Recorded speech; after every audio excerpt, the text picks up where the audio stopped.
Olá, você ligado no Lição em Foco, tudo no Manais. O objetivo do estudo desta semana é mostrar para você que uma igreja que vive no modo missão, ela deve ser uma comunidade que se preocupa com o cuidado mútuo, mas não de qualquer jeito, e sim com fraternidade e responsabilidade.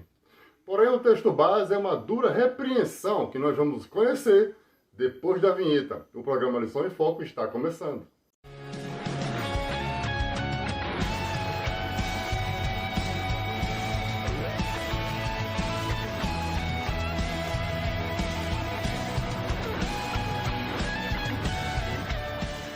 Uma comunidade que cuida de todos é o tema do estudo 5 da série Igreja em Modo Missão. E os primeiros capítulos, hoje vamos trabalhar os capítulos 5 e 6 de 1 Timóteo.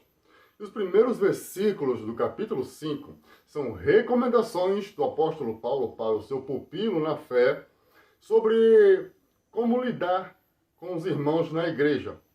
E daí vem o versículo que é o texto base desse estudo, que ele diz o seguinte, que aquele que não cuida dos seus, e especialmente da sua própria família, já abandonaram a fé. Pior ainda, eles abandonaram a fé e são piores do que os descrentes. Outras versões dizem que são piores do que os infiéis. Imagina aí, meu irmão, você não cuida da sua família, nem dos da igreja. Você é como aquele lá que está fora da igreja, um descrente. Dito isto, vamos aprender juntos rapidinho com esses 6 tópicos que o estudo nos apresenta, a começar pelo trato na exortação. Tem um ditado popular que diz que o costume de casa leva à praça. E se nós não desempenhamos bem esse papel, aonde deveria começar, que é a nossa casa, como faremos bem na igreja? Se nós não temos paciência com aquele sobrinho ou um irmão mais novo, como daremos com um irmão na fé na igreja? E os primeiros capítulos de 1 Timóteo 5, 1 e 2, dizem o seguinte, que aos anciãos, tanto homens como mulheres, que tratemos como aos pais, e os mais jovens como irmãos.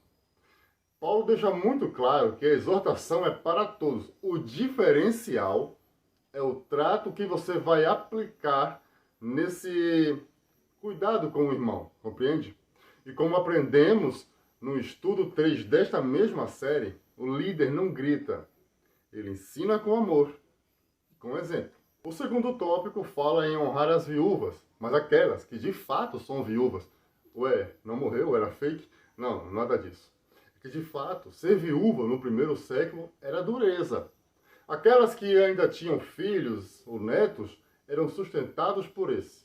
Mas aquelas que nem isso tinham e eram de fato desamparadas, nem o governo da época ajudava elas. Cabia à igreja amparar essas viúvas.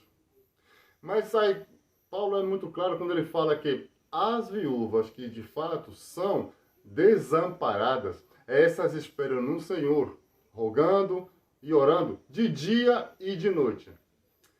Já as viúvas que são levianas, que vivem em deleite, estas, mesmo vivendo, já estão mortas.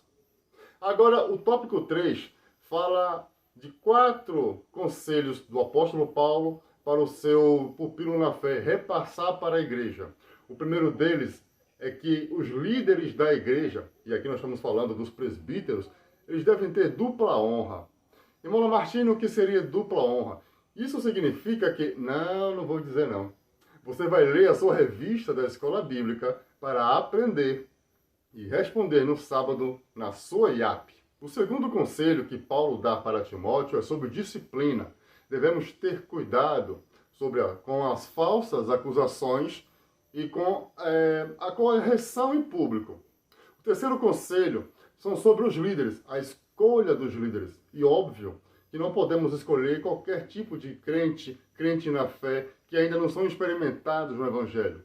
Você aprendeu isso na lição de número 3. O quarto conselho é pessoal para o próprio Timóteo. Paulo sabia das suas enfermidades e aconselhou não beber tão somente água, mas colocar um pouco de vinho, para que com isso o álcool combatesse as suas enfermidades. O quarto tópico fala dos deveres dos servos. E os versículos 1 e 2 de 1 Timóteo 6 fala que os servos que estiverem sob jugo, que honrem aos seus senhores e façam como se fossem para Deus. Ainda mais, que se os seus servos forem crentes, que façam ainda melhor. E é claro que o Lição em Foco não está fazendo apologia à escravidão. Mas no Império Romano, isso era mais comum do que se pensa. E a palavra de Deus se dirigia tanto ao senhor quanto ao escravo, porque ela não faz distinção de pessoas. Finalizamos com a exortação aos ricos. E já dissemos aqui que não é pecado você ser ou querer ser rico. Pecado é a paixão pelo dinheiro, que é daí que provém todos os males, como ensinam os versículos 9 e 10 do capítulo 6 de 1 Timóteo. Antes nos apeguemos a Deus, que é a fonte de toda a riqueza que nós temos. Na verdade, que nós precisamos, que é a vida eterna em Cristo Jesus. Que o Senhor abençoe a sua vida e o seu ministério, meu irmão, minha irmã. Sábado, às 9 da manhã, tem Escola Bíblica na sua igreja com o tema Uma Comunidade que Cuida de Todos. Participe e até a próxima.